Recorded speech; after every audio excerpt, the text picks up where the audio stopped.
atafanya.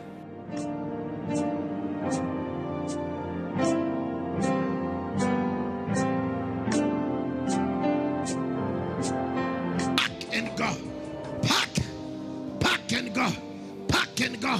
I'm coming to you in the name of Jesus. We give you all, we give you all, we give you all.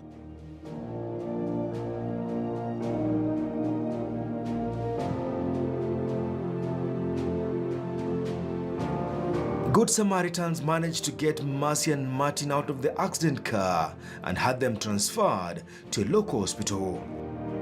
Mercy alikuwa na scream tu kupiga duru kwa maana alikuwa amepigwa sana.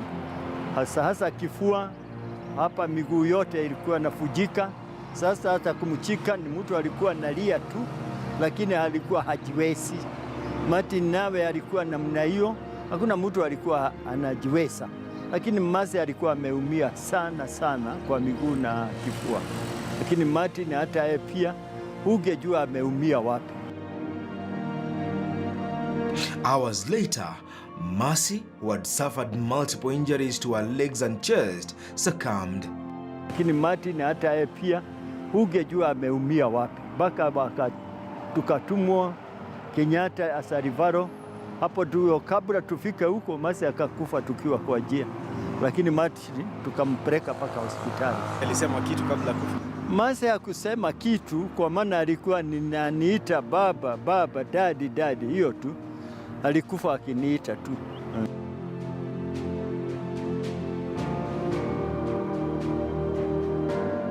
Mercy had died on the way to hospital.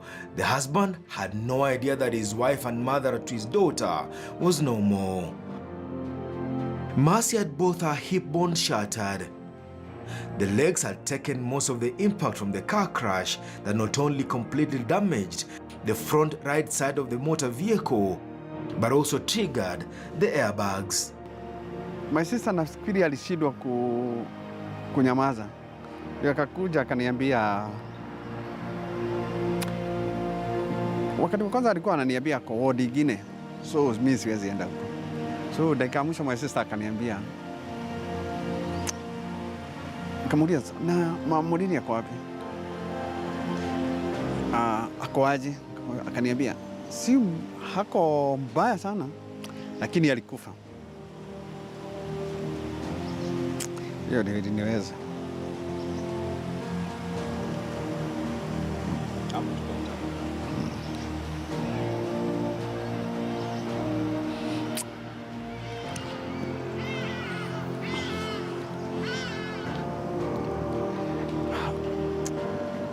Hii story ni painful. Then sasa nikwambia, wapio bibi amekufa. I don't like it.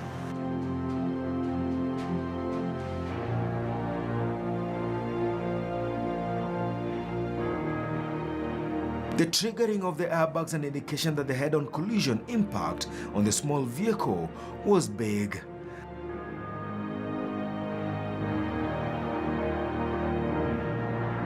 The Range Rover's front bumper was also extensively damaged. The steering wheel mechanism system of the fuel guzzler was damaged, so was the windscreen. The two vehicles, now yards away from each other, brought traffic to a standstill on the busy Nakuru-Nairobi highway. The evening accident had claimed the life of Mercy Njeri. It was no longer just a normal road accident. Police were called in. Traffic police officers who got to the scene of the accident minutes later commenced investigations into what will later turn out to be a massive layered scheme. Christopher Nziokanzile, a police officer attached to the National Police Air Wing Unit, arrived at Tigoni Police Station on the night of the accident and informed police officers that he was one of the occupants on board the Range Rover. Christopher had the keys to the fuel guzzler at the center of the road carnage that had just claimed the life of Mercy. Christopher told the traffic police officer that he knew the driver of the motor vehicle. Christopher promised to bring the driver Simon Maina Kuria to the police station the following day. The police officer noted that Christopher did not have any physical injuries. Christopher delivered Simon Maina Kuria to the police station the following morning. Maina reportedly told the police that he was the man driving the Range Rover at the time it was involved in the fatal road accident.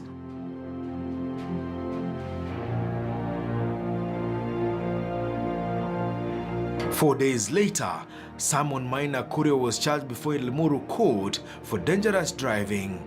Simon, playing for the TV cameras, portrayed an image of a man who was in pain.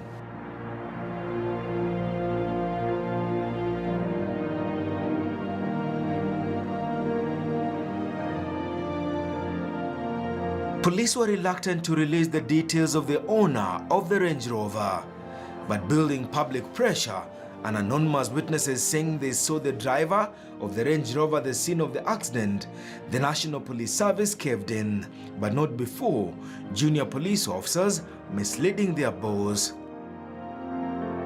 Growing public pressure saw the Inspector General of Police, Joseph Boynet, inform the public that the man driving the red Range Rover was not Pastor James Ng'anga but Simon Maina Kuria. But the IG had been misled. A new team of police investigators was put in place.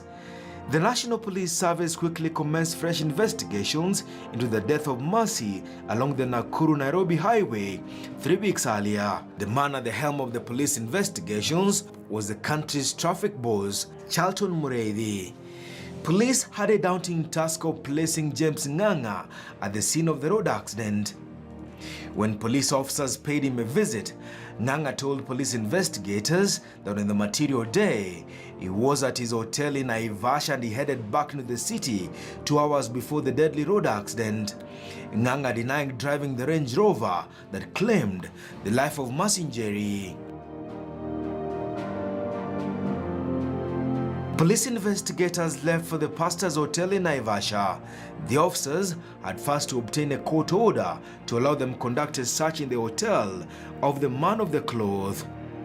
When the officers returned to the hotel, now armed with a search warrant, they discovered that the CCTV cameras mounted there had been removed. Security guards told police investigators they were under instructions to remove them from the owner of the premises, Pastor James Maina Ng'anga. Out. Take it out. Take it out. Take it out. Take it out. Take it out. Every bondage. I break every bondage. Die. Satan. Satan. Police investigators turned to Moses Maina Kuria, who claimed to have been driving the Range Rover at the time of the road accident. Valley Road Motors, a car-selling company, had told police investigators they had given Simon a general dealer's insurance to allow him conduct a road test on the motor vehicle. But it would later emerged that an insurance company had delivered an insurance sticker to the pastor's charge. This discovery placing the ownership of the motor vehicle in the hands of the man of the cloth. Maina told police investigators that he was treated in a local medical facility in the city before being referred to a leading hospital for specialized treatment. But after weeks of investigations, the new team of investigators came back with a verdict. The 4 were now suspects of an offense. Days later, 4 people were arraigned in court, among them 2 police officers. The man of the cloth, Pastor James Ng'anga of Neno Evangelism Church, Christopher Nzioka, the police officer who had claimed he knew the driver of the Range Rover, Simon Maina Kuria, the man who lied to the police that he was the one driving James Ng'anga's vehicle, and the local traffic police boss, Patrick Kahindi Baya, who allegedly failed in his duties, were found culpable. For the first time, mounting pressure had blown the curve on what will have been a massive cover-up orchestrated by traffic police officers based in Limuru.